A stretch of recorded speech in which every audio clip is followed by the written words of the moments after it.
Howdy, gang, and welcome once again to the Duct Tape Studios. I'm Jeff McAleer, your host here at the Gaming Gang channel.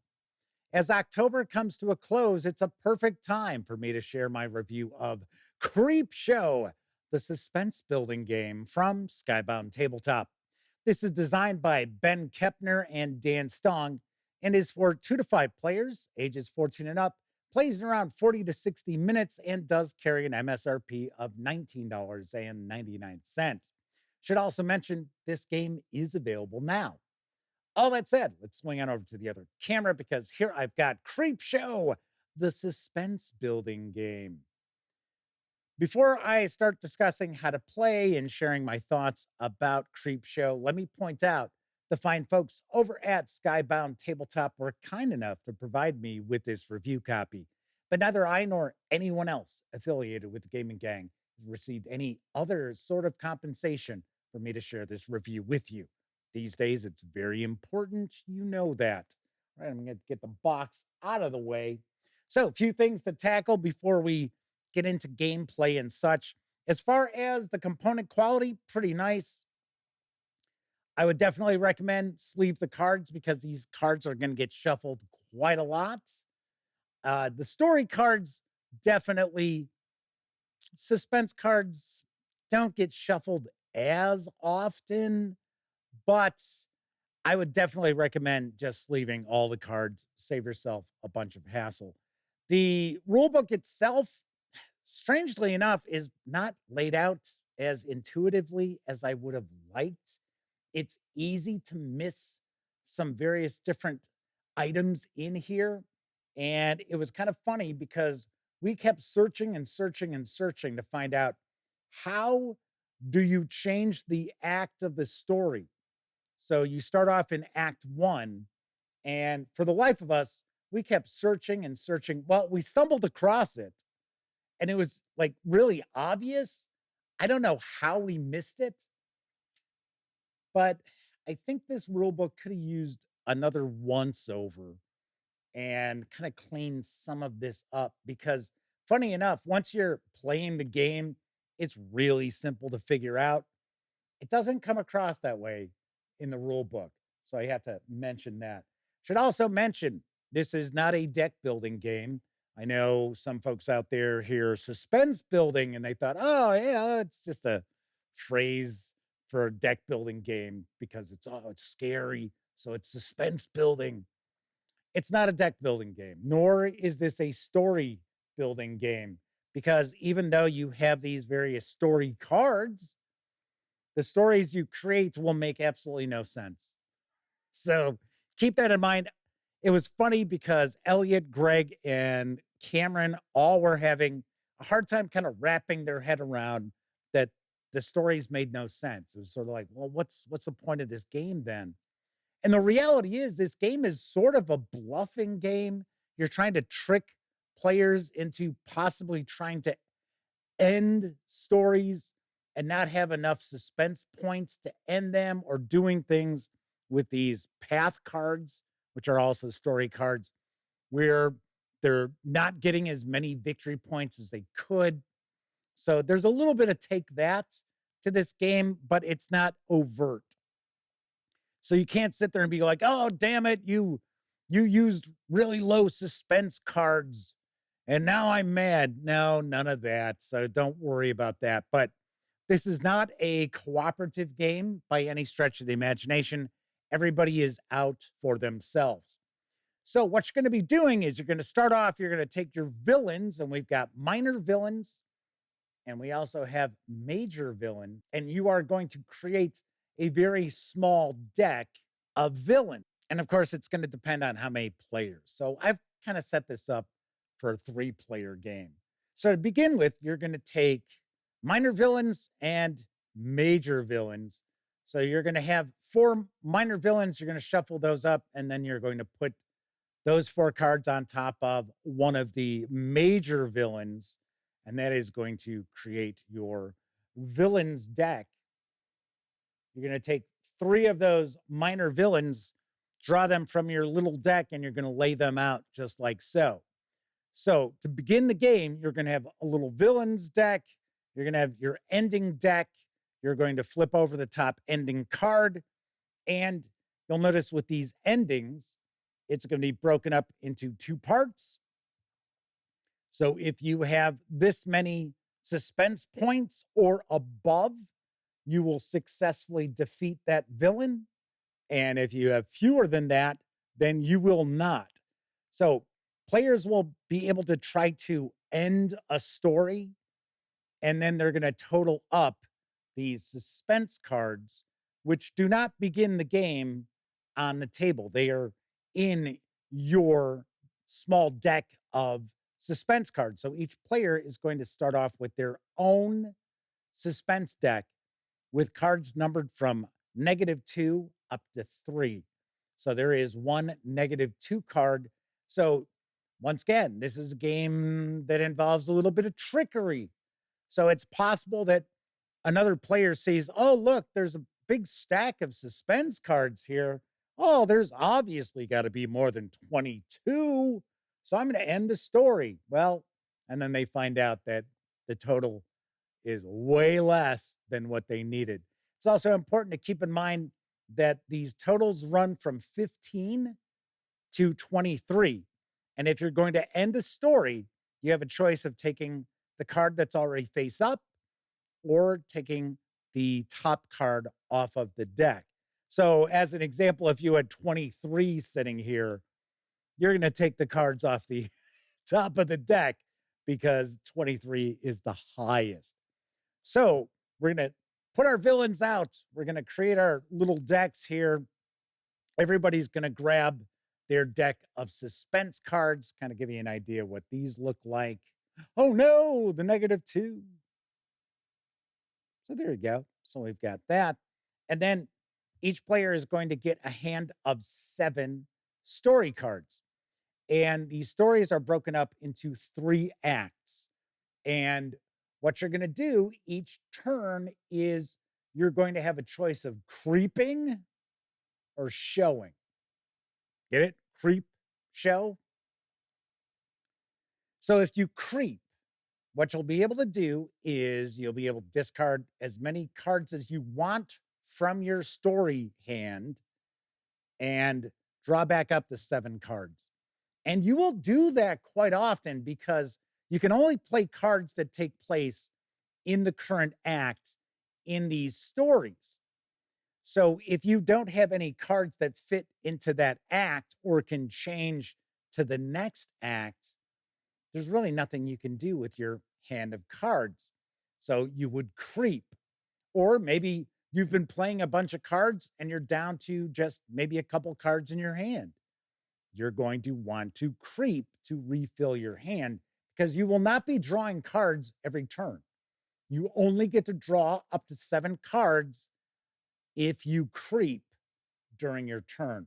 Now, if you do happen to creep and you do draw your cards, then you must play a suspense card to one of the villains. That's why I'm showing we've got cards here because, as I mentioned, I've set this up as if we've been playing for a little bit. So you'll get to choose what card you want to drop onto any of these villains. So, as an example, if I saw, hey, this villain here is starting to get quite a few suspense cards, but I'm not going to have an opportunity to try to end this story. I might say, okay, well, I'm going to drop this on there. It's secret. And I just took 2 points out. So that is creeping. Then we have show. So if you're going to be showing, you're going to take one of your story cards, you're going to play it to one of the villains. So once again, these cards would not be out here at the beginning of the game. So we start off in Act 1, and then we will play from there. So as an example in this storyline here, it's the frat house bully who will be worth 3 victory points to the player who has the most suspense cards on this villain if the villain is successfully completed. So if you successfully end the story, whoever's got the most suspense cards will get this. But of course, there are also victory points and bonuses and things like that just for ending the story. So what you'll end up doing is you will, if you're going to show, you're going to play a card. You're going to read the flavor text on that card, and then you are going to complete what it says to do down here at the bottom of the card. So, as an example here, this card says, the phone keeps ringing, but heavy breathing is the only sound on the line. Subtract one suspense card and then add a suspense card. So, when you're removing suspense cards, you're going to just kind of lightly shuffle these around and then randomly hand that card back to whoever it belongs to. So this would go back to the player who has this backing on their suspense cards. And then I would add one of my cards on top. So I don't know what I just took out of here because it was random. Now, the player who gets this card back obviously will get to look at it because it's their suspense card. So this is how things start getting to the point where, well, earlier when we changed the act, there were this many points in the suspense stack here on this villain, but cards have been coming out, other cards have been going in. I don't know. So that's where we create the tension in the game. So you'll continue to add cards, and then in order to change the act, we use a path card, which is also a story card. It's got the same backing as all the other story cards. And once again, you may only play cards that are in the act you're in until a path card comes up. And you may not attempt to end the story until you're in the third act. Now, as far as the third act goes, you can play a path card in the third act and continue to play other path cards in that third act. It's not as if, oh, you've played the third act path card, now you must end it. Because if you didn't have enough points in there, then you're basically forcing somebody to fail. So it was not necessarily in the rules here, but that's what we figured would probably be the case. Once again, as I mentioned, rule book could have been laid out a little better, could have been a little more informative. It wasn't terrible. Obviously, we figured out how to play the game. So what you'll do is you're going to get into the path card where you're going to be changing the act, and the player who plays this gets to choose a path. So as an example, here it'd be 8 or more suspense or 4 or more suspense. So if for any reason they count up the suspense cards and it didn't even equal 4, then they would get nothing out of this. The card remains there. It's been played. So we do have a path card that's been played to move into Act 2. It's just the player will not receive the victory points there. And then here we see that we've got the check. So that's when you're checking the suspense cards. So as an example, if you were playing this during your show, then it says 8 or more. It's essentially 2 victory points, and you get to add 2 suspense cards to that stack. So if you had a couple of 3s in your hand, yeah, obviously you're going to toss them in there because this takes place before this, before the check takes place. Now, after the check, it says -1 suspense card from each creep on this story. So if you're playing 3 players, and let's say each of the players had a card in here, just like this, all these cards would end up getting returned. Just kind of giving you some examples. So as far as things that go on with these various different story cards, You could be earning victory points. You could be adding suspense cards. You could be removing suspense cards. So I like how the game plays out. In fact, funny enough, as we continued to play, we really were starting to enjoy Creepshow, the suspense building game, quite a lot because the gang came to realize, okay, this is not a deck building game. We're not building a story. This is kind of I'm messing with you. And hopefully I'm able to score a bunch of victory points because I can kind of figure out, okay, so this probably has a lot of suspense points to it. This probably does not, and so on and so forth. So these can continue to get fairly long here before you get to the third act. Now, once you hit the third act, any player can attempt to end that storyline. So if they fail, let's grab another one just for the heck of it. Let's take this one. So it's going to show us, okay, 17 or higher, 16 or below.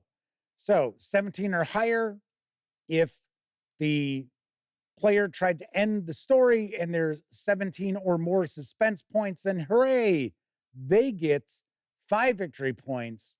And then you'll take a look to see who has the most suspense cards on that villain, and they would receive the villain card. So if you have more suspense cards on it and you don't end the story, you would get the villain card. Now, in the case of a tie, then both players would get these victory points. So it's not as if, oh, well, nobody gets it. But the thing is, if the player tries to end the story, ends up failing, then the villain escapes. Nobody gets those victory points for this. But usually you'll see that the other players will get goodies. They'll get victory points. You get nothing for trying to end the story and not having enough of those suspense points that were in the stack. So, as an example, once you would finish this up, if it was successful, let's say it was successful, we would take this, give it to the person who had the most suspense cards, and then give everybody their cards back from that villain, draw the next villain, and go from there. And we'll create the storylines once again and change the acts by choosing paths and so on and so forth until we get to the big bad villain. So let's say we finished up another one and had that come out. Once you're out of villains, the game will end. So once all the villains have been either defeated or escaped, then you're going to end the game and you're just going to total up your victory points.